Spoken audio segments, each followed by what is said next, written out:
Alors parfois, il faut activer avec la touche majuscule, parce que par exemple ici, voilà, j'ai cet objet-là que voudrais coloriser, mais il est en deux parties. Donc clic, et puis majuscule clic, il est sélectionné, je mets la couleur que je veux. Voilà.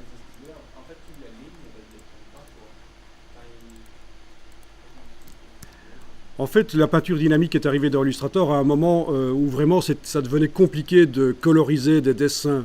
Les dessins complexes, ils sont facilement colorisables par cette technique. Si vous essayez... avant, c'était difficile, quoi. Parce qu'en fait, c'est ce qu'on voit qui est sélectionné. Peu importe la géométrie des formes, c'est ce qu'on voit qui est sélectionné.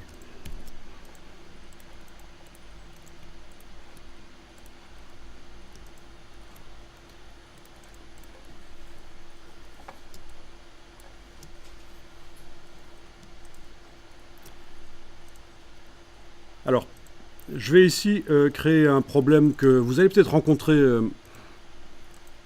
déjà dans votre dessin. Il est possible. C'est les formes qui ne sont pas fermées. Par exemple, comme ça. Voilà, j'ouvre la forme avec la flèche blanche, je modifie la position d'un point. J'ai une forme qui est fort ouverte là. Parfois, vous allez entendre des gens qui vont vous dire « Oui, pour coloriser les dessins dans Illustrator, ils doivent être fermés, les formes doivent être fermées. » Mais ça, c'est pas bien du tout. Parce qu'en fait, des formes ouvertes, c'est très sympa, c'est graphique. Vous n'êtes pas obligé de fermer les formes et faire un dessin un peu comme les enfants qui ferment bien toutes leurs formes. Non, il faut garder la dynamique avec des formes ouvertes et vous allez pouvoir malgré tout les coloriser avec l'outil de peinture dynamique. Alors je vais essayer ici. Je prends l'outil de sélection. Là ça marche, là ça marche. Là, ça ne marche pas. La forme est trop ouverte là.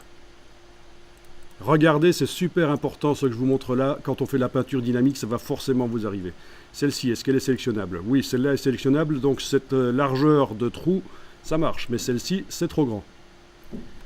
Eh bien, dans ce cas-là, il faut que je sélectionne mon système de peinture dynamique dans la palette des calques, la double cible, et je vais aller modifier le comportement dans Objet, Peinture dynamique, Option d'espace. Objet, Peinture dynamique, Option d'espace. Voilà. Et là, vous devez être à mon avis en petit espace. Moi j'étais déjà passé précédemment en grand espace. On voit ici que pour cette forme là ça ne pose pas de problème. Il arrive à repérer.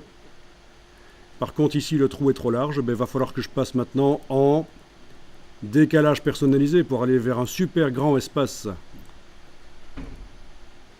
Et à la place de 4,233 qui est la largeur des grands espaces, je vais mettre plus. Je vais par exemple indiquer 8 mm, touche tabulation. Ok, ça marche, on voit qu'il va le repérer. D'accord? Alors, vous essayez éventuellement, dès que vous avez un problème, vous essayez de passer de petit espace vers espace moyen ou vers grand espace. Et si c'est toujours pas suffisant, faites un décalage personnalisé, comme j'ai fait. Mais c'est vraiment grand comme espace. Hein. Alors regardez ceci, c'est super important, attention à ça. Ici, j'ai un bouton OK. Je viens de modifier le comportement des espaces pour cette peinture dynamique là que j'avais sélectionnée dans la palette des calques avec la double cible. Et j'arrive à sélectionner la forme et lui donner la couleur que je veux. Voilà. C'est rapide, c'est sympa. Et faites bien attention à ce que je vous montre ici. Si vous allez modifier les espaces dans Objet, Peinture dynamique, Option d'espace, sans avoir sélectionné la peinture dynamique sur laquelle vous êtes en train de travailler, la double cible n'y est pas. Hein. Elle n'est pas sélectionnée. Eh bien, ce que vous faites, c'est modifier les comportements de la peinture dynamique par rapport aux espaces pour la prochaine peinture dynamique que vous allez faire. Pas pour celle sur laquelle vous êtes en train de travailler. Et la preuve, ce qui peut vous mettre la puce à l'oreille, c'est qu'à la place de OK, vous avez par défaut.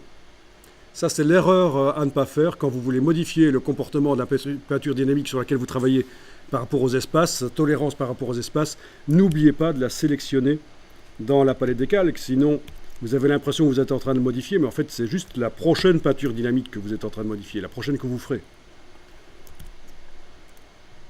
Ça c'est un des pièges avec la peinture dynamique.